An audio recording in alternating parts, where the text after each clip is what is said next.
দাও দাও দাও আমার কাছে দাও। আয়ান এটা কি? হইছে বিলম্ব বিলম্ব না? কাশুন দিবা না? দেব।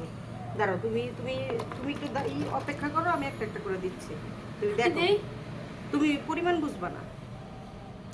এই যে আমি দিলাম। আমি বানাই না, আমি বানাই, তুমি দেখো, তুমি শিখো। এই যে এটা কিন্তু অনেক মজা হবে না? এই যে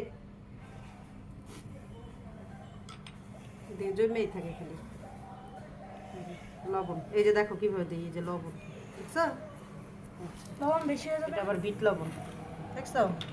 বিট লবণের পরিমাণও কিন্তু খুব বেশি দেওয়া যাবে না। এই যে আরেকটু দিই, এই দেখছো, এই দিলাম। তোমরা তৈরি করো, আমি একটু প্রকৃতি ঘুরে আসি।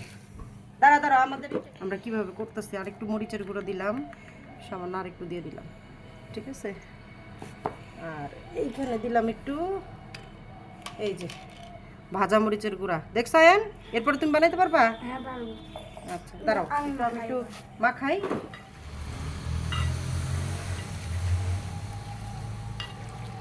তো দেখেই জিভে জল এসে যাচ্ছে। আয়ান কেমন? তো আমি তো খাইনি, কেমন হবে জানি না। একটু খাইয়ে দেখো, একটু খাইয়ে দেখো, আগে লবণ ঠিক আর আছে তো নাকি? না, ভালো লবণ দেখো, লবণ দেখো। অনেক মজাদার। একটু মিটু না, রাখো, আমি পরে নেবো। সেই চুক্কা,